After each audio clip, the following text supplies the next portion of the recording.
We also want to go ahead, we want to find out some stuff about who is here. So I'm going to run a poll really quick. And the first thing on this poll is what we'd like to know, as I'm launching it, is what is your job title?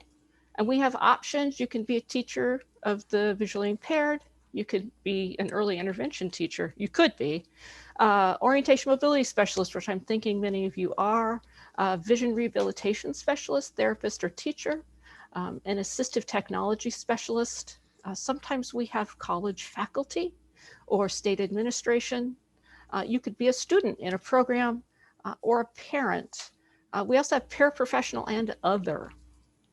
There's another set of questions on here, and the other set of questions is where are you from? Northeast, Southeast, Northwest, Southwest, Midwest, US territories, Canada, Australia. We have some folks signing in from Europe, or other. And then finally, we just asked to know, how did you hear about the webinar? So did you go to the APH ConnectCenter website? Did you get an email from APH? Did a university person pass the information along to you? The ACVREP website, a friend or a colleague, social media, or other. And so we'll just run that for a little bit. If you could give us that information, it really is helpful. And it helps us kind of figure out how to make sure we're getting information to you, but also making sure that the information that we're putting into our websites and our webinars match up with what you need in your professional development. So if you could, that would be super special. If for some reason the poll isn't working for you, you can also put your stuff into the chat box and we'll get that. Someone's asking for the opening code. I'm going to type it into the chat box again. That way everybody can see it this time. And with that, I think we're wrapping up the poll. I'm going to go ahead and end the poll. Hopefully everybody got in there. And with that, the only other thing I want to tell you is that I am now going to put into the chat box a link to a Dropbox document that contains the links that all of our presenters provided for you. So you can download that document and go ahead and access the different websites and stuff that people are going to talk about today. And I'll go ahead and put that in the chat box. And with that, Richard, I'm going to turn it over to you. All right, Catherine, and thank you. Welcome everybody. Season's greetings from everybody all over the United States and the world. Hope everyone's being safe. The idea, my name is Richard Rueda. I'm with the ConnectCenter and CareerConnect content lead, and I'm really happy to be with you this afternoon. And I'm just gonna spend less than a minute talking to you why this is such an important topic, and then we're gonna hand it right off to our panelists. Back in September or October, I was talking with Tony Fletcher, our first presenter, and said, wouldn't it be cool to learn from others around the United States and the world, what summer camp gonna look like next year? Obviously, we're in a pandemic. As this is being recorded in December of 2020, but we want to be hopeful. We want to be idealistic of what will next summer look like. Kids want to get out of the house. They want to run, play, learn, and experience life. And summer camp was a big part of my growing up. And it was all about getting out and experiencing, scraping my knee when it was appropriate, and just having fun and learning from my peers who are blind. So Tony and I started to talk, and before we knew it, we had 5 panelists. You're going to hear from them about 12 to 15 minutes each, sharing with you. There's various summer camps from all over the United States and all over the world, from music camp to sports camp to guide dog camp. On the APH CareerConnect blog, I wrote the summer camp and how career confidence was all achieved through summer camp. So I hope you can go up there. But again, I want to welcome our panelists, Tony, Asa, Jane, Eugene, and Lauren, and they're going to talk to you about their programs. And Tony Fletcher is with Enchanted in Napa, based out of the Lighthouse for the Blind in San Francisco. I have known Tony for years and worked with him, and he's got a beautiful camp. Tony, good afternoon and welcome. The floor is yours. All right, Richard, thank you. Thank you, Richard, Catherine, and the American Printing House for hosting this webinar. Hello, everyone. My name is Tony Fletcher, and I've been an employee of the Lighthouse for the Blind and Visually Impaired since 1989. Headquarters is based in San Francisco, In 1998, I became the director of Enchanted Hills Camp. I want to just today, in my little brief opportunity, tell you a little bit about the history, what we're trying to do, and I'll share a little video with you in our time.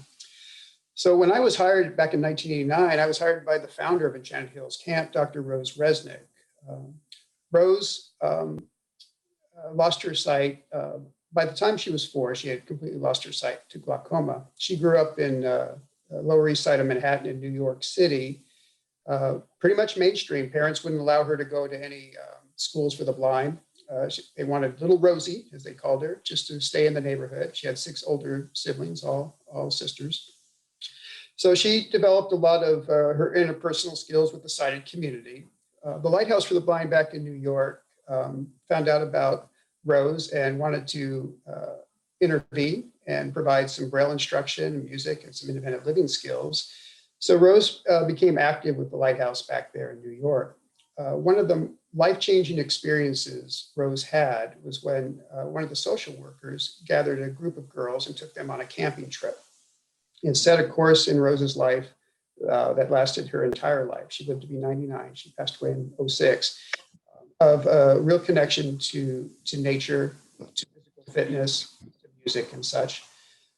She came out to California in the 30s, was working as a piano instructor and Braille instructor.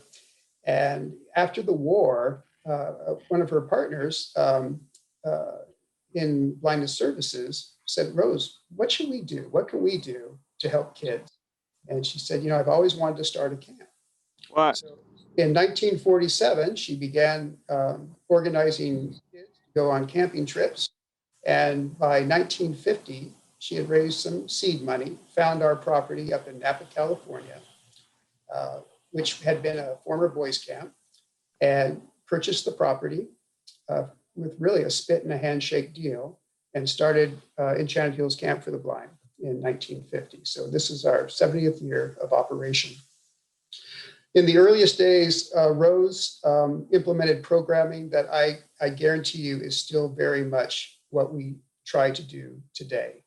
It was really important, as I mentioned earlier, to have an emphasis on nature, to have an emphasis on physical fitness. She felt many blind youth were not active enough.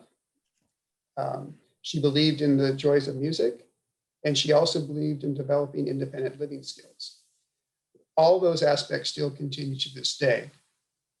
Of course, we've evolved over a period of time. And Rose's programs of offering camp just for youth in the 50s, today we have youth session, teen session, adults with developmental disabilities, deaf-blind camp, science camp, music camp, family camps. We've grown tremendously in those areas of what we provide for our services. But the seeds and the expectations that Rose had for why camp mattered is still very much what we try to implement today. We have 6 core areas that we offer during the summer, which is art, enrichment, which is oftentimes music, dance, drama. We have our own radio station at camp.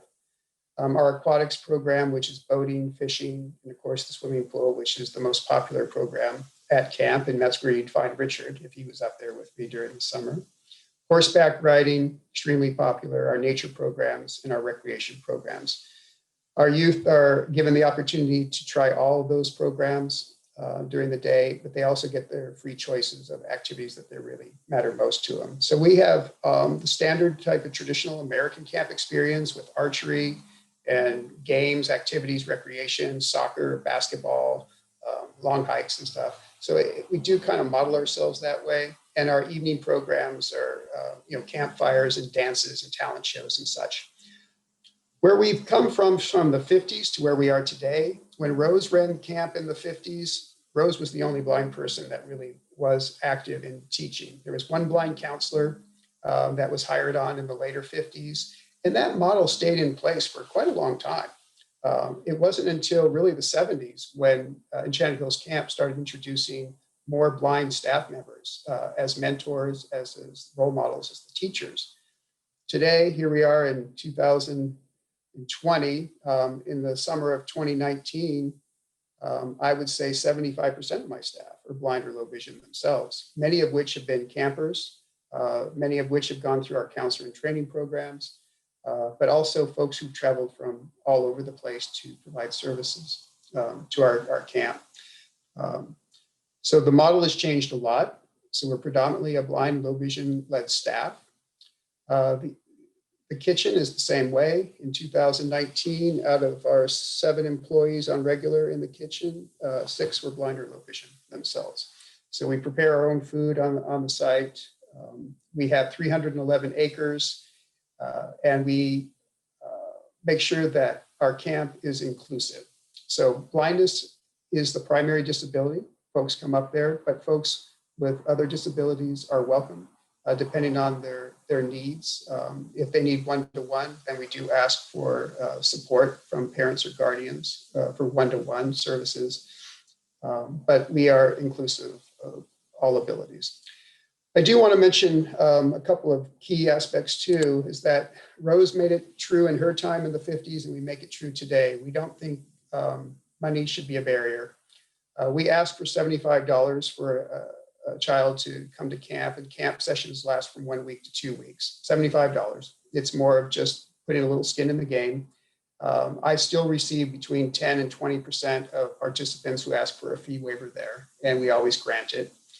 So the Lighthouse is truly dedicated to the summer camp being an important program for our agency. So we do not allow economics to be a barrier to participate. Also, we are not limited by geography. We have campers who pretty much come from all over the world. The Bay Area is a big draw, of course, the 9 counties around San Francisco, but people come from other states for sure. Some of the panelists here,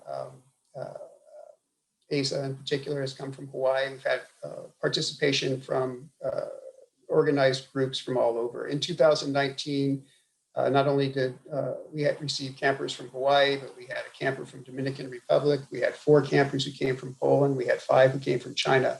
So we definitely embrace having folks from anywhere who want to come to Enchanted Hills Camp, and we work on the transportation logistics to make that happen. Part of why we do this is because we want to spread a blind positive philosophy. In the course of 2020, we did have to offer virtual programming. I do want to throw a couple of ideas around that. Virtual programming, we found the most success, Richard, when we were offering our nature programs, our advocacy programs, and our music programs. Those were the most popular programs folks would participate virtually. We ran virtual campfires throughout the summer, and combination of music learning sessions, but also music concerts that we offered. So for those of you out there thinking in terms of virtual programming, those were successes that Enchanted Hills Camp had an opportunity to explore and do. We are running a parallel virtual program for the summer in anticipation if we need to do it, but we are totally committed to doing face-to-face in-camp programming for the summer. It will last from the end of June into early August, and we plan on having youth, teen session, science camp, and music camp. Plenty of camps were able to pull it off in 2020. We are partnering and figuring out the best ways to do it, have small cohorts together, PPEs to make it happen, and extensive training. But the Lighthouse Enchanted Hills Camp is truly dedicated to offering face-to-face services for 2021, CDC willing. I would like right now, if Catherine would cue it up, I have a short little video that could give a little bit of the visuals and a little bit of first-person experience of what it's like to go to Enchanted Hills Camp, and this is from the teen session 2017. I'll be happy to take questions afterwards.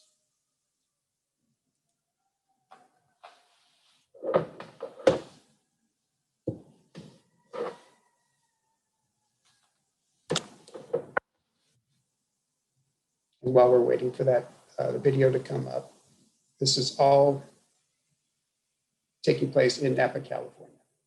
Hey, we can do stuff when we're blind.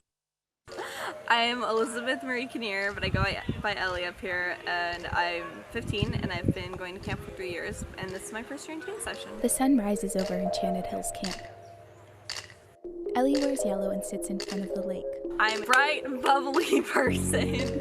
I'm a huge theater kid, love singing, mainly theater and improv. I go to a school where I'm the only person who's visually impaired there, so I don't know what it's like being around other visually impaired people. I actually learned how to use a cane up here. Someone who had a cane, they were like, oh, do you want to play with it? I'm like, heck yeah, I do. I love going down to the pool, hanging out in the kiva. What else do I like to do? Everything. Everyone in my cabin's really fashion forward too, so that's cool that while we're visually impaired, we can still we're fashionistas, we got this. I think we're all just really honest with ourselves about our vision, and so, we'll help each other, and then we build a lot of trust here. Coming here, being able to be in the talent show and just show people who I am, and them just supporting me 100%, and I'm gonna cry, sorry. It just makes me, it really does empower you, and I love this camp so much. Shots of students swimming, laughing, riding horses, and crafting. I've definitely matured and realized that, I can really do anything, and my vision shouldn't be it shouldn't limit what I do. And from a young age, my parents have told me that, but I've never really believe them 100%, because I was that one weird kid in school who wouldn't exactly fit in. Yeah, people here, we're all different. We're all just human beings, and we just want to, feel love and be appreciated for who we are rather than what we look like or if we need a cane. Students hold hand-painted EHC signs and wave as the camera zooms out. EHC is the place to be. Help us rebuild EHC better than ever. Visit lighthouse-sf.org/rebuildehc or text RebuildEHC to 50155. An aerial view of students gathered around the campfire.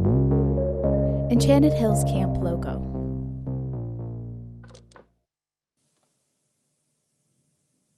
Great.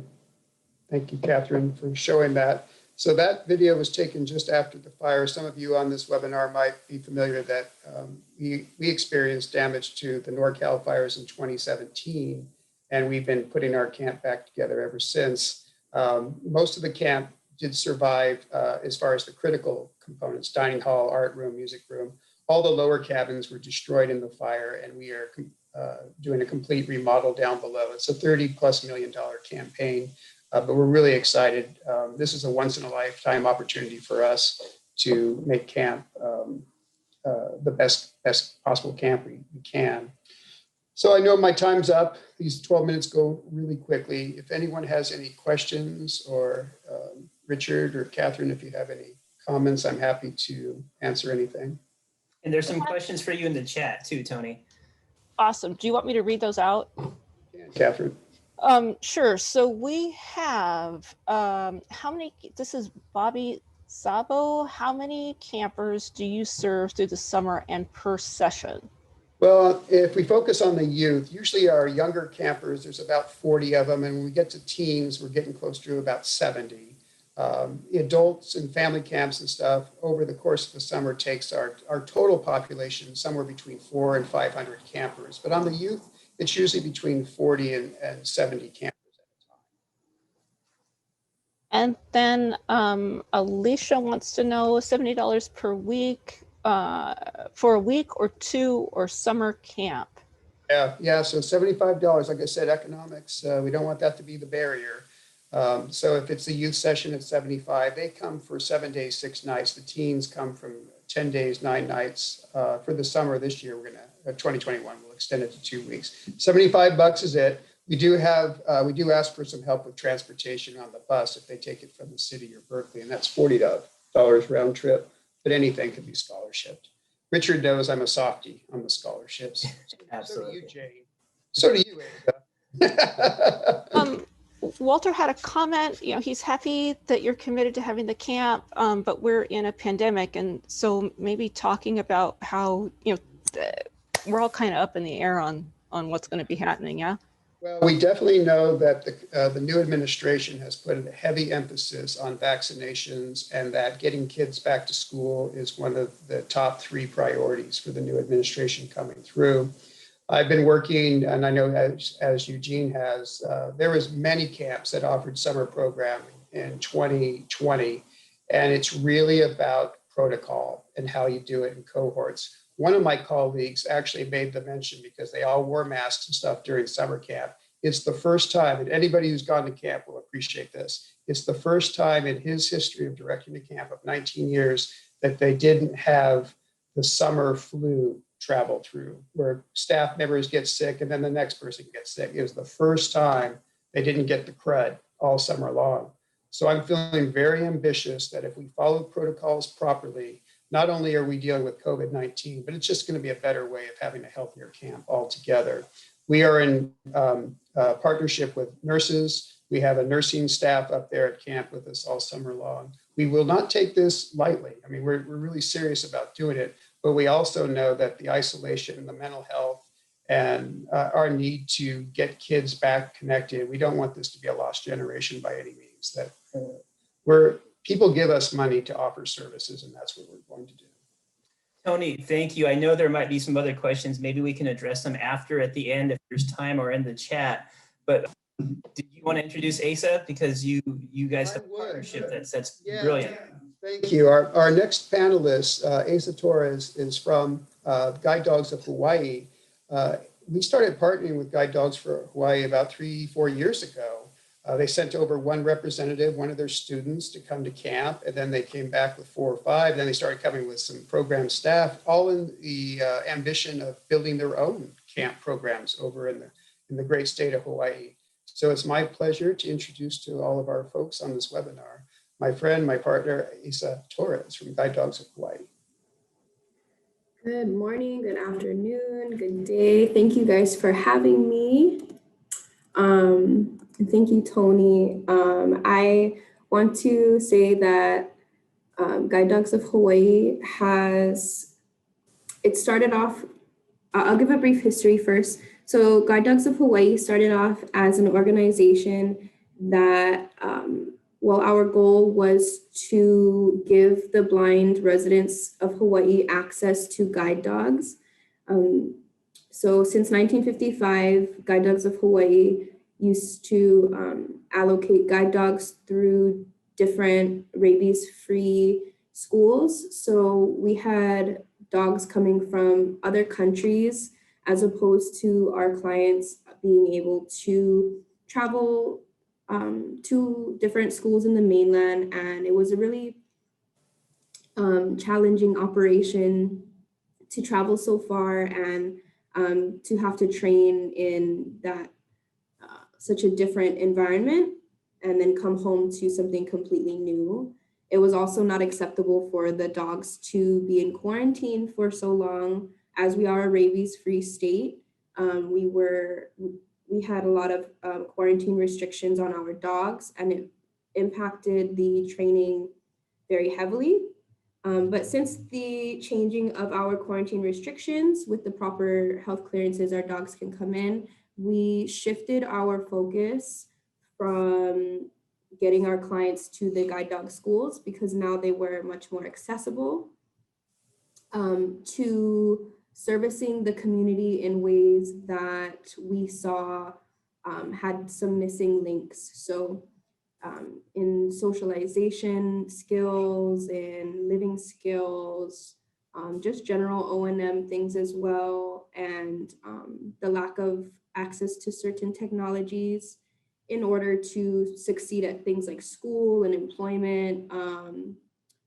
Those were all barriers. So what we noticed with the students was that a lot of them hadn't had access to each other. So similar to the girl who mentioned she was the only child in her whole school that is visually impaired, the same goes for our students. A lot of them are the only blind or visually impaired person in their district, in their school.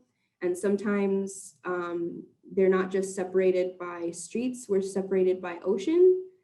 We have different islands that we service here in Hawaii, and so they have less access than others as well to come to camps and experience things that are so hands-on and to explore the world in an accessible way. So what we wanted to do was, after we went up to Enchanted Hills and just kind of opened our minds to what the magic of camp does. We saw all the success that the students and the campers were making as far as social skills and connections, just general living skills. A lot of kids don't get to exercise those skills at home. And so when they come to camp, we really push them to do that. So we wanted to offer that opportunity to our community here in Hawaii. And so we've hosted 2 spring camps in the last 2 years, both of which were very small and intimate. So we don't have a huge campus. We actually, GDH goes to one of our other nonprofits here on Oahu, on the island of Oahu. It's called Kahumana. They're a nonprofit that's, they create inclusive, healthy, farm-based communities with homeless families, people with disabilities, youth. And what we do is they have retreat houses there, and our campers and volunteers and staff, they stay in these 2 retreat houses with, the capacity of the entire camp is probably about 28 people. So it's not big at all. It's very small and intimate, and it really gives them the opportunity to make connections with everyone there. And I think that's really special because we do have people that come or that have come from different places, like that we've met at Enchanted Hills. And I think that's part of the magic of our camp, is that it's so small that you really get to absorb all the information from everyone you meet. And at this retreat center, we have like a pool and grass areas to do all kinds of sports and activities. The Kahumana community is actually an organic farm. So the campers have an opportunity to really get their hands dirty, be tactile, and learn skills that help them sustain their lives, and not just, it's not just babysitting, you know, during the day. They're learning and exploring. So it's also the houses they stay in are very, the boys stay in one house and the females stay in the other house. And it's almost as if it's one, it feels like the cheaper by the dozen, but in a good way. And they form a family. And so by the end of the 7 days, you know, they really connect with each other. And the very first camp we had only 9 campers, and we had them for only 4 days. And at the end of the 4 days, they were very upset to go home after only 4 days. So the next also we had 9 campers and 9 volunteers, the very first camp. So it was a one-on-one situation. And the volunteers were a mix of visually impaired, blind, sighted. And so they really got the opportunity to focus on building their support networks with their peers. Like I said, they're always separated. So during this springtime, they come together, and it's a very cherished moment for them as well. And it's only annual, so it's priceless for them to be able to socialize with people that are like them. And another focus for that first camp was developing their independent living skills. Again, at home, they don't get to exercise these very often, or for some of them at least. And so caring for the house is their responsibility, caring for themselves, even preparing the meals, we do have a dedicated staff member that is, or volunteer that is solely for kitchen duty, but the campers are the ones that come in and rotate in teams to prepare the meals for every meal, three meals a day. So that's something that we wanted to implement as well, is teaching them that they are capable of working in a kitchen and that they don't have to limit themselves to, you know, microwavable dinners every night. And we want to give them something that they can take home. And so that's something really special. Some of the parents would remark things like, oh yeah, she came home and just wanted to make eggs, you know, the next day. And they were really surprised because she's never made eggs. So it's just little small achievements like that. Hearing that they bring it home with them, that makes this so worth it. And being able to really hone in on those skills as well is special because we're such a small camp. So you can really pinpoint who needs to improve in what area and see how you can best help them. And our second camp was increased in campers. We had 10 campers for 6 days. So, and we had it so that the volunteers came the day before. It gave our volunteers time to adjust, and the campers came the next morning and got started right away. So we made sure that they had a proper amount of time to really absorb all the information and make those connections. And they still want it to be longer, so I can't really do anything about that though. We just have the spring. So, but currently, and the focus on our last camp was strengthening more leadership skills and trying to identify what campers and would be good prospects or potentially ready to transition into more leadership positions.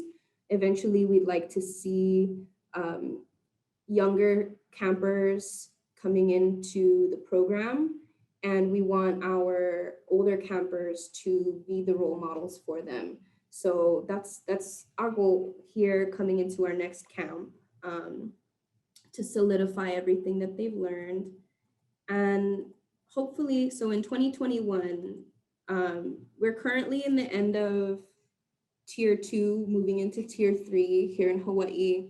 And we are assuming that we're going to be making it in an optimistic perspective, that we are going to make it to tier 4 by summer here, and we're able to flatten the curve. Then we are going to plan for a off-site camp the same way that we have done. It is intimate enough that we are going to be able to stay under 25 people. We've proved that we can do it. And we are, like I said, we're just staying optimistic. So our camp this year will not be in the spring though, it will be in the summer. It'll be for 1 week again, and hopefully at the same retreat center. They've been really helpful and can get produce there and everything too, and the campers really like that. So they've even they can collect their own eggs. Just little things like that they probably never would have even thought of. And so, but we do have a plan B. We do have a center here. It's an office that has a pretty large lounge where we can host gatherings. So our program on a day-to-day basis here at the office, we have afternoon activities daily now since COVID. Since the COVID onset, we have been pushing out activities every single day, making sure that our clients have the access to continue stimulating their brains and getting their blood flowing. So we would basically do the same thing if we weren't able to do the on-site camp. We would do the same thing as we're doing here, but we would do it all day long, sort of like a day camp for the campers. And that encompasses everything from crafts to mindfulness workshops and audio described movies, all kinds of stuff. Hopefully we can do cooking workshops because that's probably one of their favorites across the board. Because who doesn't like to eat? That's kind of what we're all about too. So Yeah, we're staying optimistic, and again, we're going to follow all the protocols and make sure that our campers are comfortable. And that's something too, is we've been getting feedback saying that our clients are happy to be feeling more comfortable with emerging out of their homes, and it's a really nice feeling to know that they're feeling a sense of normalcy again. So yeah, it's definitely still developing, and it's quite a solid investment on my part. I really enjoy doing this work, and I have Enchanted Hills to kind of thank for that, to opening, the door and showing us what these campers can really be taking away from moments like this. And I think that's something that we all share as well. So I want to say thank you guys, and thank you to American Printing House as well for hosting this. I couldn't think of a better way to spend my morning than at a camp conference type of webinar. Nathan, are you there? Yes. Oops. There was a question in the chat about how are the parents taking this? Are they supportive? Supportive. Let me also get in this chat room. How has been your response from the parents is what Walter was asking. Like as far as the next camp? Yeah, Walter, can you clarify? Because he had mentioned that the really fascinated with the farming, and then what has your response from the parents been? Oh, the parents are, we're all kind of on the same page. Hawaii is a huge community altogether, and the parents are eager to see their kids making the same progress that they've been making the last couple of years. And so we've got some really positive feedback as far as the parents go, and they're also really proactive as well. It's super refreshing to see people be so supportive of their children, no matter how much effort it takes. And so a lot of the parents actually offer to come and volunteer at the camp, and we kind of have to be like, that's a good idea, but it's also nice to have the kid come away from the home and come to the camp. So sometimes the positive feedback is a little overwhelming, but that's a good thing, I think.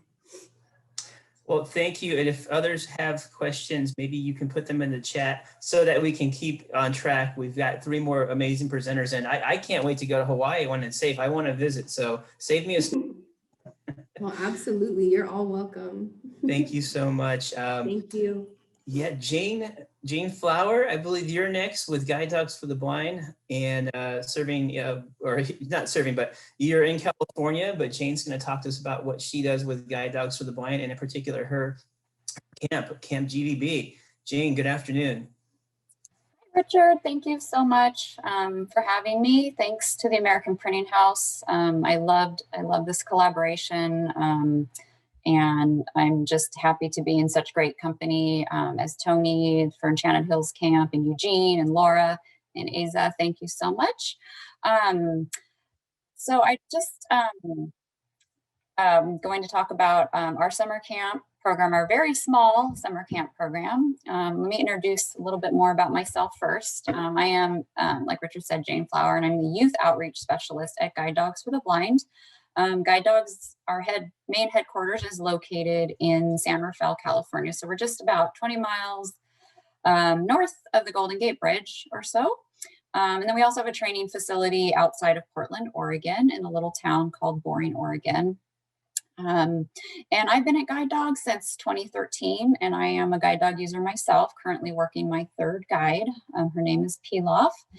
Guide Dogs for the Blind has been around since 1942, so we've been around a long time. However, our camp program and our youth services are relatively new to Guide Dogs for the Blind. The camp actually began in 2006 and very, very small at that time. And when I came on board in 2013, it was still very small. The first camp I hosted was up on our Oregon campus, and we had about 4 kids participating. So it was very tiny. So the goal of camp has always been to introduce youth ages 14 and 17 who are interested in using a guide dog for mobility. And so really to prepare them for the guide dog lifestyle. And that's the main goal of camp. And traditionally, like I said, when I started, camp was held in our student residence facility, either in Oregon or on the San Rafael campus. And so when we didn't have a training class going on, the kids, we would schedule camp that week in the summer, and they'd come, and we had about 6 to 8 kids, and they would stay in the dorm, and we'd be on campus, and it would just be all about guide dogs, education about guide dogs, living and working with guide dogs. They'd get to walk with a dog. They'd spent time in the veterinary clinic learning about, caring for your guide dog, and they spent time also in the kennels playing with the dogs and learning to groom the dogs.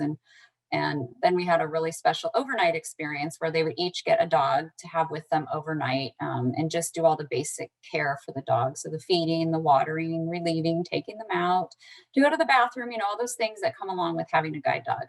And as time went on, 2013, 14, 15, 16, it to me, as the camp quote unquote director, I started feeling like it was a little bit sterile, having teenagers in a dormitory facility that wasn't really a camp environment. And we really struggled to find other activities for them to do in the evenings. And I really wanted this to be a camp, a summer camp fun with the emphasis on guide dog mobility and travel. And so, I reached out to Tony at Enchanted Hills Camp in 2017 and said, hey, what do you think about us jumping in kind of on Enchanted Hills Camp, your teen session?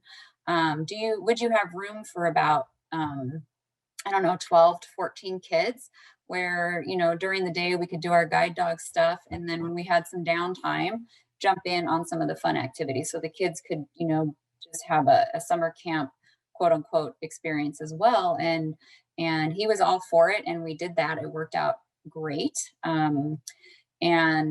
It was a lot of fun. And some of the kids even stayed on after camp, and because the teen session at Enchanted Hills was a little bit longer than our guide dog camp program. And then unfortunately, that fall, the Enchanted Hills camp experienced the fires, and we weren't sure that camp was going to open the next summer. Fortunately, it did. But we had already made some other plans just in case, and we've moved our summer guide dog camp program up to a retreat center. It's called Oral Hall Park and Retreat Center for the Blind and Visually Impaired. And it's in Oregon, just outside of Portland, about 3 miles from our Oregon campus. And it is a 13-acre camp retreat center. It has a dormitory with, rooms. Each room has 2 beds so people can share a room. It has a campfire, it has a sensory garden, big open fields for activities, a fishing pond, hiking trails, a play yard for dogs. And it was a really perfect fit, especially since it was so close to guide dogs, because we do a lot of things on campus. And so, because I wanted, again, like I said, wanted to give the kids not only the guide dog education and prep parts of camp and the hands-on experiences, but also just to be a summer camp too and have fun and do all those other fun things. So Jane, you're about 6 minutes in, just so you know. Thanks, Richard. So we moved up there in 2018 and 2019, and the camp has grown. We had 24 kids in 2019. And because it is so hands-on, and we still do that dog overnight experience, and the kids, get that experience with the dog, and we go to campus and do all those things, I really do have to limit it to a smaller number of kids because of the logistics of that and all the things that go along with the dogs and everything else. So the camp has definitely grown. It's been really exciting to watch it grow, and bringing in some of those ILS skills too. In 2019, we had the kids, preparing snacks and doing those types of things. And that part of the camp was really going to going to grow and put more emphasis on those skills, and also O&M skills as well, because O&M skills are vital to have successful guide dog travel. So 2020, we were gearing up. We even had kids coming back for a second and third year, and those kids were going to get some more intensive O&M skills training as well as part of camp. And then of course the pandemic happened, and we had to quickly, shift gears and go virtual. And so, we had to figure out how to make such a hands-on type experience virtual. And I think we did a pretty good job. I sent all the kids, about, again, 24 of them, a box. And we did some virtual campfires. So they got some stuff for s'mores. I sent them a clicker, which is something we use to train the dogs, because we held a online clicker training, little fun exercise. Richard actually was a part of it. He came in and talked about transition. We had the vet clinic. We had a virtual nature experience. So a wide variety of things. And I was leery, never done it before, and it turned out really well. And so as far as next summer, I am hopeful, like everybody else, that we'll be in person, but gearing up again, for a virtual experience, just in case. We have kids coming from all over the US. In 2019, we had 14 states represented, and a young lady from Argentina attended as well. And our camp is 100% free.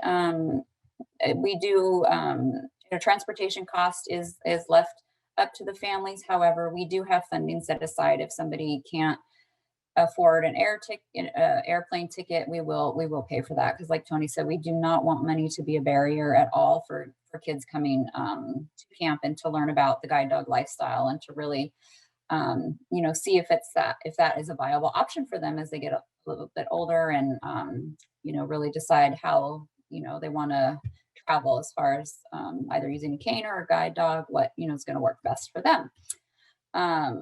So it's been a great success. I've been super happy to see it grow, and thanks to Tony too, which is collaborating on things and picking his brain a little bit. And so I do have a video to quickly share, and it's the video that we took last summer. It's like a snippet of what virtual guide dog camp looked like. And you'll see, we were able to have a good time. It was fun. I loved it. Of course, I'd much rather be in person. But so I'm going to ask Catherine if she could cue that video. It's about 4.5 minutes long. So I hope you enjoy it. This video is a compilation questions after. Sorry. Of highlights from Camp GDB, held virtually this year. It includes video conference footage of the campers and some of the guest speakers at various camp sessions held throughout the week. I'm Miriam, I'm 15. My name's Kate. I'm Aiden. Hi, I'm Zayden. My name's Allie. Megan's on. Hey, Megan. Hey. I'm Jag. You can call me Mai because my name is pretty difficult. I'm Olivia. Okay, my name is Ravina. I'm Campbell. Hello, my name is Pavel. I'm Acacia.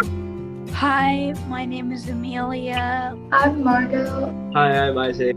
Hi, Caitlin. Jane Flower, GDB's Youth Outreach Specialist and Camp Director.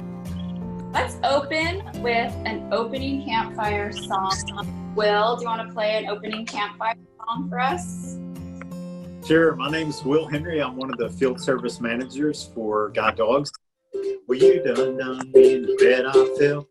Tried to beat you. You're so hot that I melted, but I won't hesitate no more.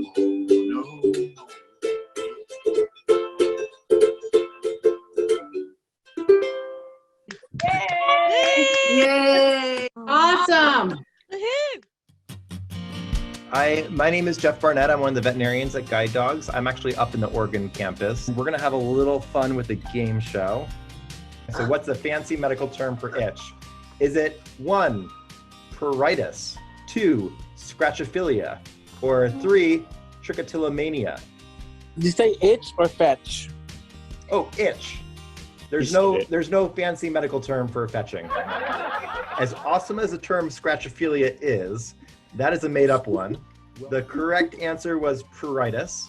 Which of the following words is a real medical term? 1, pseudocoprostasis, 2, Mahlendorf-Heimer's disease, or 3, canine Justin Bieber syndrome? Number 2. Justin Bieber is a little bit obvious. Mahlendorf-Heimer's disease is not a real disease. I just made it up off the top of my head. Canine Justin Bieber syndrome.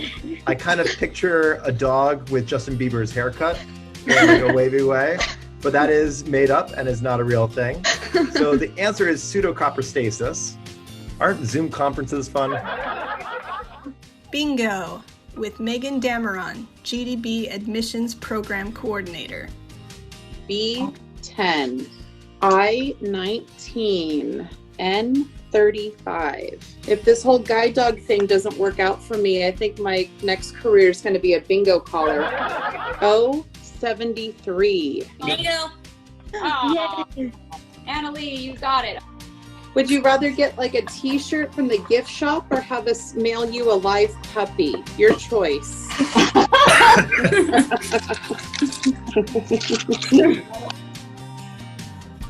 Guide dog training with guide dog mobility instructor April Hegland.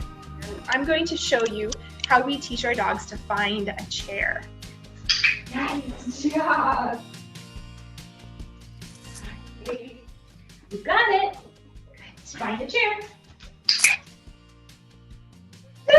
Yeah. Guest speaker Richard Rueda. If you had a guide dog, what would his or her name be?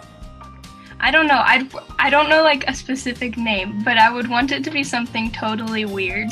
So if I had a guide dog, well, if it was a boy, I'd probably name it Martin. If it was a boy or a girl, I'd name it Blueberry. I can't really think of a guide dog name right now, but I want something like really dumb. I would name him or her Starbucks. I like Cafe. this kid. What is one word to describe Camp GDB? Awesome. Knowledgeable. Informative. Fun. And what was your biggest takeaway from Camp GDB this year? I was like 80% sure that I wanted a guide dog before the camp, and now I'm like 99.9% sure. So that's really cool. Oh, that's so cool. For more information, please visit our website at guidedogs.com or give us a call at 800-295-4050. This video is a compilation. Thanks, Catherine. Jane, thank you. Are you still with us, Jane? I am. Can you hear me? Yeah, good. We're right at the 15-minute mark, but wow, that was a great video. I didn't know how amazing that was. Really, really cool. And you know, the option that you're giving somebody a live puppy over a t-shirt. Yeah, I wish we could. I haven't checked the chat box, but I do need to move on to our next speaker, but thank you. And maybe we'll have time for questions at the end. Pardon me, Eugene and Lauren. Am I having Eugene go next and Lauren go at the end? Does that sound about right? This is Lauren. I'm on the docket next. You're next. Okay, sorry. So I have the pleasure of introducing Dr. Lauren Lieberman with Camp Abilities, who's going to share with us some really exciting camp programs with respect to health and fitness and physical fitness. So Lauren, welcome and thank you for participating. Thanks so much, Richard. And then also thank you for APH and thanks to Catherine for setting this whole thing up. It's just been awesome. I absolutely love camp programs. My first profession is really being a professor in adapted physical education at SUNY Brockport in Western New York. And my other hat is being the founder and director of Camp Abilities, which is an educational sports camp for kids with visual impairments. And I started Camp Abilities in 1996 at Brockport. And since then, our camp has grown all over the world. And last fall, I spent the entire fall on a Fulbright scholarship, traveling around the world, starting Camp Abilities in Ghana and in Ireland and in Brazil. And I know that some of the people on here are asking, where some of these camps are, and I'm going to show you. And so can I have the ability to share my screen, please? Do I have that? Oh, yes. Good. Thank you. Perfect. First, I'm just going to show you a little video of Campabilities. By the way, this is our website. It's campabilities.org.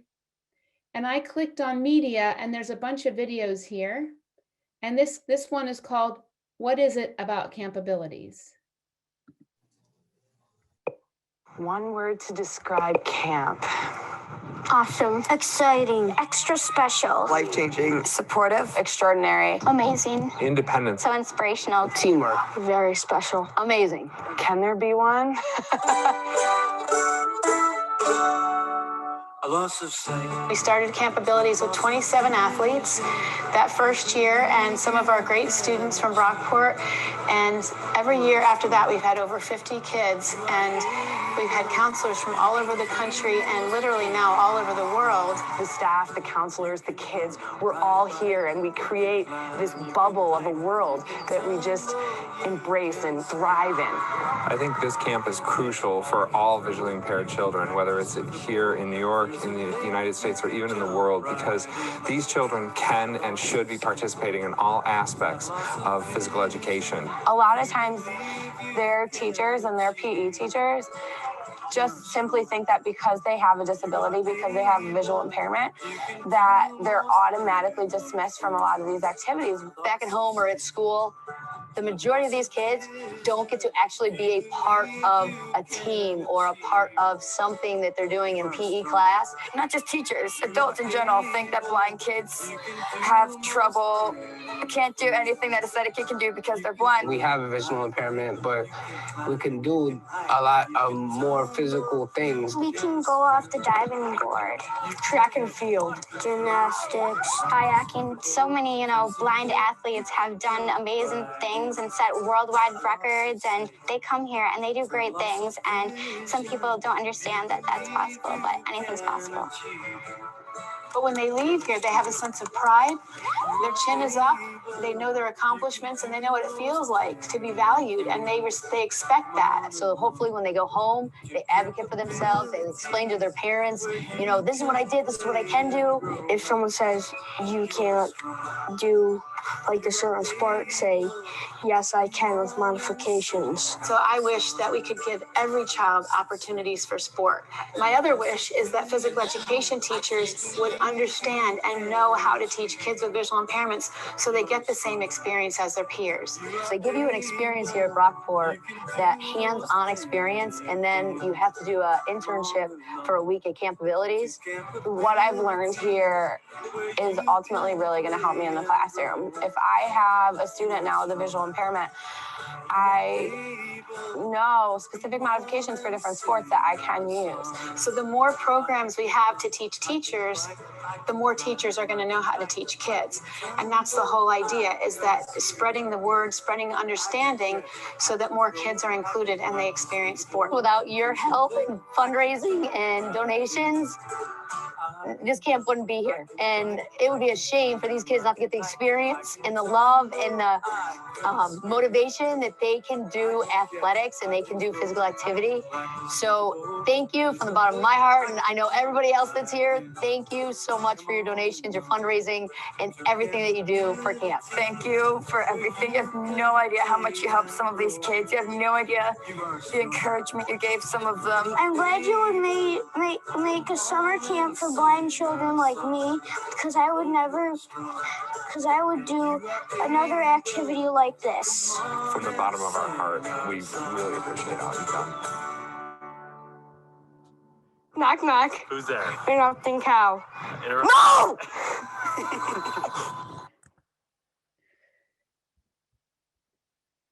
That's just a little taste of Campabilities. And so I'm just going to give you a little overview of camp, and then people can ask questions. But again, our website's campabilities.org. There's so much to tell over these last how many years that we've had camp. And so again, I had a Fulbright scholarship in 2019, and we are building more and more camps all over the world. We're having a new camp in South Africa. We're actually having a virtual camp training this Saturday with the coaches from Kenya. And I just can't tell you how excited I am about all these programs. I also run an Institute of Movement Studies for individuals with visual impairment.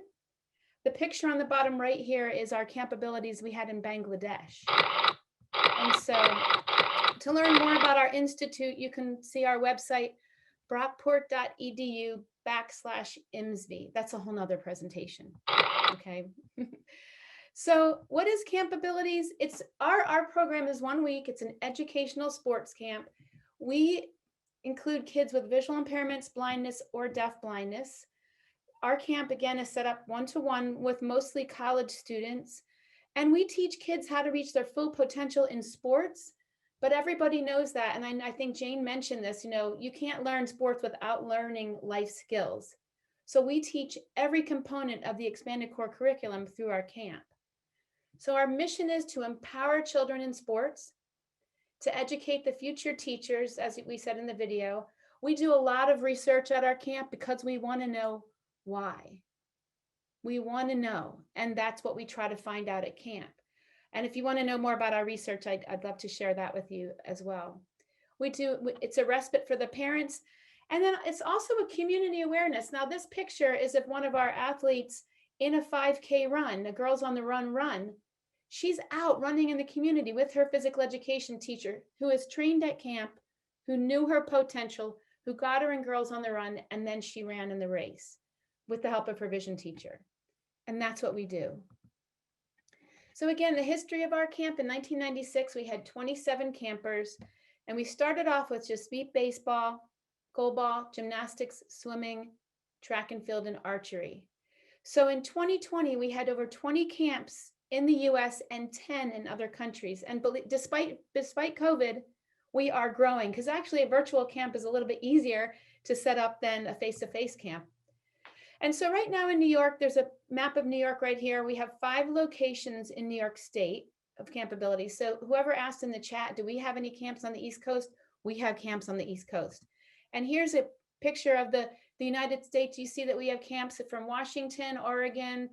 We have a camp in Alaska. They haven't met for the last 2 years, obviously, because of certain situations. But also Utah, Arizona, Florida, all the way up to Massachusetts and New York. I mean, you can see our list is on our website. It's under the tab Other Camps. And then around the world, like I said, we have Camp Abilities in Africa now. We have Camp Abilities in Bangladesh and Latvia, Finland, Ireland, Portugal, to name just a few. Costa Rica, that's a good one too.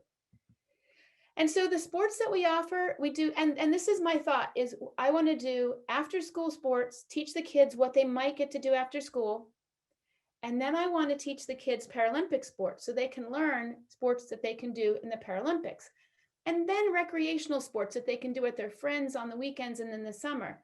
So just some of the sports that we do are track and field, swimming, beep kickball. And I know Judy Bird is on this call, so give a big shout out to Judy Bird for the beep kickball. Tandem cycling, judo, stand-up paddleboard. Our kids love the stand-up paddleboard because we're on the Erie Canal right there. We go stand-up paddleboarding. Beep baseball, goalball. And by the way, our 25th anniversary, we're having a 24-hour marathon goalball match. So hopefully this year it'll be our 25th anniversary, face-to-face. Gymnastics, cricket. Yes, there is blind cricket. And in India and Asia, they actually have professional teams. We have kayaking, fishing, basketball, rollerblading, showdown, five-a-side soccer. And by the way, I got a five-a-side soccer grant. So lots of our camps have five-a-side soccer equipment. And I'll talk about that in a minute. We have rock climbing, archery, sailing, and indoor cycling, just to name a few. And I know a lot of our other camps have other sports like bocce and other things like that. And Camp Ability is not just a sports camp. It's a prime opportunity to provide quality expanded core curriculum instruction. So at every Camp Ability, students are guided out of their comfort zones to take on challenges, from first times with independent living skills, first times on a bike. I've even had kids first time trying certain foods that they never ate before. And the unique features of camp, we assess the kids in all the sports. They get to take home a modification checklist with all the modifications that they prefer. We have a self-advocacy program where we teach the kids self-advocacy, a care to share program where they get to brag about what they did that they never did before. And we bring in Paralympic role models. And so our assessment packet can be found on our website. And like I said, we assess all of our sports, and you can use that as much as you like. And then the Paralympians that we bring wonderful role models in, from Trisha Zorn, a swimmer, Marla Runyon in track and field. Andy Jenks is a goalball Paralympic winning, silver medal winning player. And lots of different Paralympians we brought in. Right now, one of my graduate students, Lindsay Ball, is a Paralympic skier and an elite runner. And we also have Peter Reifenberg is on this webinar. I'm going to give a shout out to Peter. He was one of our athletes, and now he's one of my undergraduate students, and he's a triathlete, an elite level triathlete. So again, our camp does five-a-side soccer. On our website, we have a five-a-side soccer manual. Everything you need to know about five-a-side soccer, including lesson plans and a validated assessment. We also help the American Printing House for the Blind with creating products. And if you want to see some of the products we've created, you can go on their website. And we also help with the idea of a sport court. It's a tactile court packet that's going to be coming out from APH that a bunch of our directors got together and helped APH develop this sports court. So last summer we had a virtual camp. We had 26 athletes. We had 6 sports. We had Paralympic role models. And believe it or not, it did feel like a camp setting. Our next virtual camp is going to be this February 19th, and we're starting a virtual camp that's going to go the whole semester. The kids are going to work one-to-one with college students all semester. On our website right now is the flyer about the camp. The kids can be from anywhere since it's virtual. So if you have kids who love sports and they want to spend the next semester doing their personal best, it's called Camp Ability's Personal Best. And so our camp this summer hopefully is going to be face-to-face. It's going to be June 27th to July 3rd. Cross your fingers and your toes, and we'll hope that'll be our face-to-face 25th anniversary. And so I could go on. We have a lot of different facets of camp, but that's about the most I wanted to share right now, unless somebody has some questions. Let's see. Do we have maybe time for one question? We've got about a minute. Let me go to the chat. Are you there, Catherine? You might be able to catch it before me. I am actually. We do have some questions. Camp Abilities is 1 week, but how many times in the year? Oh, that's a great question. So our camp is 1 week, but the kids, a lot of our kids go camp hopping during the summer. So all of our New York camps, we try to stagger them. So some of our kids go to 4 or 5 camps during the summer because they'll go to ours, to Saratoga, to Long Island, to Utica. So they're allowed to go to as many as they want, but our camp is 1 week at Brockport. And then go ahead. Yeah. Walter wanted to know, do you have a team side 5 soccer for 14 to 18-year-olds? Right now, there's not many five-a-side soccer teams in our country right now, but they're building up. And I know that like Pennsylvania and Ohio and Maryland are starting their five-a-side soccer programs, but they don't really have any teams right now that I know of.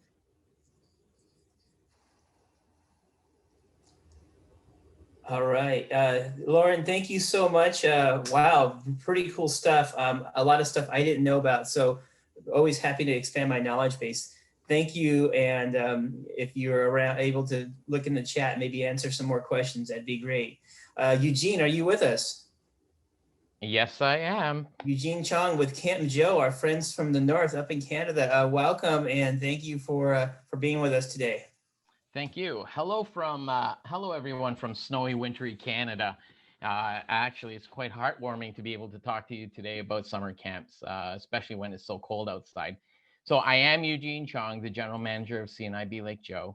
I'll provide a little bit of background about me. I'm a camp professional I've been a camp professional for over 25 years. And I am an active volunteer with both the Ontario Camps Association and a fellow with the Society of Camp Directors.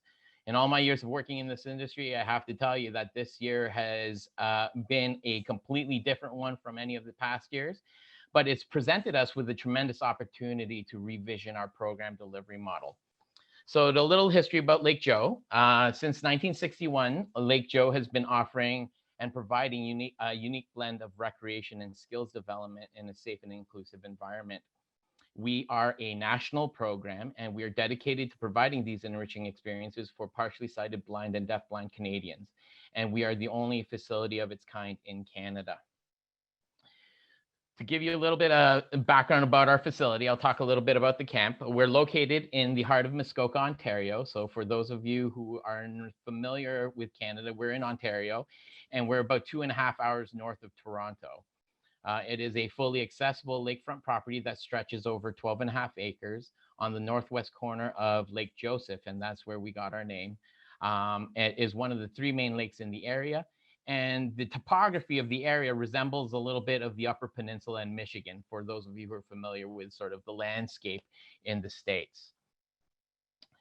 Our site, we are so fortunate to have 6 beautiful guest cabins, and each of the cabins have 8 guest rooms. And within those rooms, we have 2 single beds, as well as a fully attached accessible bathroom. So we have the capacity to host up to 96 guests per session. We have a welcome center, which is sort of our main administrative building. It has a tuck shop, which is a popular stop for many of our campers, as well as our program desk. So anywhere, if anybody was interested in participating in an activity, they'd just drop by the program desk. We have a dining hall and fireplace lounge, which tends to be the heart of the camp. Again, I think Asa mentioned how she loves food programming. Yeah, food is a big part of what we do here at Lake Joe. And so the dining hall is a popular venue for a lot of our guests. We have a wellness center, which is our healthcare facility. It's staffed with a registered nurse as well as a number of wellness assistants. All our staff are certified first aiders, but we do have specialized services on site to support those who have medical needs. We have a multi-purpose rec hall where we do art making, music making. We have a showdown table. And we have pottery wheels and kilns. So it's a really popular place for people to hang out. A gazebo, which is it's on a quiet corner of our property overlooking the lake, and it's a great place to go and meditate. We've got a boathouse with a water slide, as well as a brand new multi-sport court, which we're able to facilitate games like basketball, tennis, volleyball. I think, but of all our facility, the most sort of the gem, the jewel of our property is our waterfront. And our waterfront is actually divided into 5 program areas. I'd mentioned to you the boathouse, which has the water slide. That in itself is programming, which we thought would be really popular with the kids, but is even more popular with our adult participants. We do power boating and cruising. We do wakeboarding, water skiing, tubing out of the boathouse area. We have an independent paddling area. I know Lauren talked about stand-up paddle boards. We too, that's a very popular activity we have here at Lake Joe. So we have an independent paddling area, which includes stand-up paddle boards, kayaks, and pedal boats. We have a sand beach and swim area. I think we probably have the nicest beach in all of Muskoka. And it's a sandy bottom, so it's not very slimy. People love just strolling into the swim area. We have an open water sort of boating area, which we facilitate sailing as well as canoeing. And we have a large, what we call here in Canada, a voyageur canoe, but sometimes they're referred to as war canoes. It's about a 24 passenger canoe that we oftentimes just go out for paddles around the lake. And then we also have a designated fishing area. One of my favorite parts of the camp is our fire pit. Obviously, the place to go for campfire songs. But at our fire pit, we also specialize in outdoor cooking, and we have an outdoor pizza oven that we were able to break in actually when we hosted the International Camp Collective. And actually, Tony was one of the first people to try pizza out of our pizza oven. So we're able to, that's one of the many skills that I learned and picked up as working here at Lake Joe, is how to make a pizza. We have a beautiful nature trail, an archery range, and from a technology perspective, our site is Wi-Fi enabled, and we are also a Blind Square training facility. So for those users of Blind Square, they're able to come and really learn how to navigate that app on our facility and work and make their way around. It's really cool how we use technology. We actually have embedded a bunch of Easter eggs through Blind Square, where people can then sort of do a scavenger hunt and get prizes too. We have a pop-up podcast studio, so we're really about engaging youth in terms of sort of bringing a technology into a nature and natural environment. And we have an ILS kitchen, an independent living skills kitchen, and culinary program, as Azad mentioned, is a popular activity. And we have one of those that we offer here at Lake Joe. The exciting part of this is we are constantly growing and developing our site. And in 2021, we're really excited to be launching the phase, like the first phase of our adventure and challenge zone. In fact, right now, we are putting and installing a climbing tower. It's a 35-foot high climbing tower where people can learn how to scale the walls collectively as a team, as well as independently. There are 3 sort of routes that are sort of designated that have, varying levels of difficulty. It's a fully accessible climbing wall, so even individuals with mobility concerns would still be able to engage in that activity. And it's a fully team sort of building and oriented activity, so it's an exciting opportunity for us to be able to offer that here at Lake Joe. Interestingly enough, Lauren talked about five-a-side soccer. One of the projects we're actually working on is we are installing a synthetic turf five-a-side soccer pitch here at Lake Joe. And we're really excited to be able to offer that as a program element here at Lake Joe. And we are replacing our mini putt course. That's a popular activity that we had to sort of move to another part of the camp, but we're really excited to be able to offer all these experiences. For future program developments, our goal is to become a year-round facility here in the north. Snow is an actual part of our living. In fact, it's a beautiful part of the year in terms of programming, and that's our sort of next phase, is becoming a year-round facility where people can engage in winter activities and really sort of enjoy what Muskoka has to offer through the winters. Everything from cross-country skiing to snowshoeing to dog sledding to ice fishing. We're really excited to be able to do that. And a part of that plan is to develop a gymnasium and fitness facility, because obviously there are going to be times when you don't want to be in the cold, which is totally understandable. So we need an indoor active space, and we're building one, as well as we're building a new tandem cycling facility and tripping center. So it's a lot of exciting things happening at Lake Joe in the coming years. As I had mentioned earlier, I am a camp professional for over 25 years, and this summer has been like no other. In response to the pandemic and the announcement, especially from the provincial government here in Ontario, camps were not to operate in 2020. We understood that even though that was difficult for us to hear, it was the right decision to help safeguard our participants, our staff, and our volunteers. And with that, we really had to act quickly and provide programs to continue keeping our campers connected through these challenging times. And instead of sort of collapsing our offerings, we actually, doubled down and increased the number of opportunities for our clients through our virtual platform. So we launched our CNIB Lake Joe at Home programs, and the experiences were both actively engaging as well as passive in nature. And by that, I mean some of those experiences were facilitated by staff and volunteers where they were happening in real time. And then we had other experiences that were recorded that people could then participate on their own time and sort of engage at their own pace. This change to our programming, it really gave us an opportunity to rethink the way we keep people engaged on a year-round basis. So our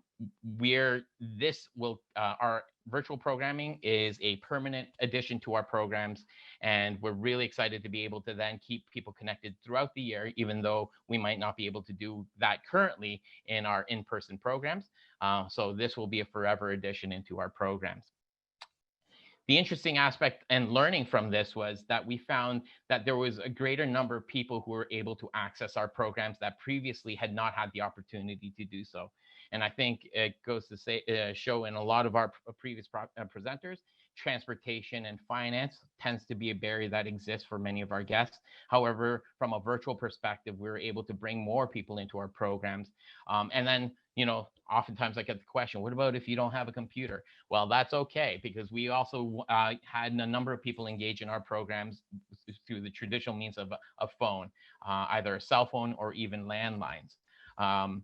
So we don't offer programming in faxes yet, but I don't know how many people still use faxes. So we found that there was a greater number of people who were able to join our programs through these means, and we were able to really address some of the barriers that pre-existed, when we had our only our in-person programs. Some of the program highlights from the summer of 2020. Again, although it was a challenging time for many of us, I think there was a lot of sort of positives that came from this. In fact, we at Lake Joe offered more than 23 different programs, which included Camp in a Box programs, which is virtually we boxed things up and sent it out to the campers, and they got to engage in programs directly through the materials and activities that we sent them. And fortunately enough for us, we were able to find funding for that and was able to provide these experiences to over 100 campers at no charge. And it was really delivered across the country. We had over 416 registrations to our virtual programs, and 19% of those participants had never been to Lake Joe before. So it was this new opportunity to engage a population that didn't have a connection with us in the past. And all of that accounted to over 1,600 hours of programming, which is quite mind-blowing if you think about the number of hours that it took to deliver these programs to our participants. And we couldn't do it alone. I didn't carry this weight on my shoulders. It was actually spread amongst 14 staff and 22 volunteers. So we have a dedicated team of people who really sort of came together and said, we need to continue to do these experiences and bring people to the programs that we do offer here at Lake Joe. So let's talk about our exciting child and youth program. So our youth programming is the fastest growing segment at Lake Joe. Between 2018 and 2019, we experienced more than a 30% growth in our youth programming and participants. And we're actually forecasting a higher participation rate. And this was all due to the success of the variety of programs that we're offering. We were also a recipient of a GROW grant here in Ontario to increase opportunities for active opportunities and sport opportunities for youth in Canada. So we're going to be continuing to expand those experiences here at Lake Joe. And our new programs really had a strong focus on youth leadership, adventure programming, which was really exciting, active living and wellness, job skills development, and other areas that were really in technology, other areas that were really relevant to our sort of youth population. Some of our programs, we have a summer camp week, which is a general camp experience where people can come and dabble in a lot of different physical and creative experiences. We have our play program, which is our pushing limits for active youth. It's a multidisciplinary intro to sports program. We've done everything from judo, gymnastics to, wrestling to a bunch of other different sports in that program. For us, it was a great entry point for a lot of people who maybe did not identify as being an athlete. And then from that, we really looked at progression into, we are the host and home of Campabilities Canada. So as Lauren was mentioning, all over the world, there are Campabilities programs. At Lake Joe, we are the home of the Campabilities program as well. Actually, one of our youth program participants who learned how to sail at Lake Joe through our Campabilities program actually recently represented Canada at the 2019 World Blind Sailing Championships in Scotland. So it's an amazing experience and a life-changing opportunity for many people who come through our programs. As I'd mentioned, our adventure programming is something that has really sort of taken off. We have a program that we called WILD. It's Wilderness Immersion for Leadership Development. It's a multi-day tripping program where you pack your bags, you head out into the bush, you camp out, and everybody sort of participates in the planning of that and the execution of that program. So it really engages things like team building and decision making and communication with the participants of that program. We have a job skills development program in our counselor and training program. It's really been a source of getting some really passionate staff members who are now transitioning to finding jobs, to be able to come to camp and continue coming to camp. And that's been something that has been a big addition to the work that we do here at Lake Joe. I myself, as a lifelong camper, was a product of a counselor and training program too. So now here I am working in camps. We have our Canadian Leadership Development Program, which is a program that brings youth from across Canada to work on skills like public speaking, advocacy, and really talking about issues that are relevant to youth in Canada today. And it's really been a great way to connect Canadians and individuals from across the country, as well as our SCORE program, which stands for Skills, Confidence, Opportunities through Recreation and Education. It's a transition program for people who are transitioning from secondary school or high school to either the workforce and or post-secondary education. Again, you know, we have done so much. And as with many of my other colleagues on this call, you know, we are truly transforming the lives of our participants through these experiences. And we're challenging people to push beyond their personal boundaries in a safe and inclusive way. So I'm really excited to be able to be a part of this presentation. For those individuals who may, you know, be a little bit Gene, more... about 1 minute. All right, I'm going to talk super fast. So those individuals who might be a little bit tentative about coming into our programs in person, like on their own, can also come to our family camps. And there's a lot of opportunities for both the parents and the children and youth to engage. I can talk about 2021 being different. It's going to be different. Some of the things that we're instituting here are going to be different than what's happening in the States. Again, my crystal ball for the future is very foggy compared, you know, likewise to all of our colleagues. We're going to do our best, cohorts, PPE, and all of the same, you know, really using the guidance of associations, organizations, and public health to really guide our decision-making in delivering in-person programs. But regardless, even if we're unable to deliver in-person programs, we'll always have our Lake Joe at Home programs available for people. And you don't have to be from Canada to participate. If you want to stay connected, please visit us on the web. They'll send you the web link. I believe they've done so. There's also a video there that sort of goes over some of the activities that we do. It was a feature that was done by presenters on AMI, which is the Accessible Media Inc. The presenters came and participated in our camp programs. Anyway, I think I'm going to wrap because I've gone beyond my time. Thank you. Thank you. Thank you, APH. everyone. Thank you, everyone. We've had some brilliant discussions on Blind Kids Just Want to Have Fun. Exceptional things. We could have talked all day, and I look forward to the feedback and to everyone participating and getting more involved and getting your child out there and active. So thank you for participating.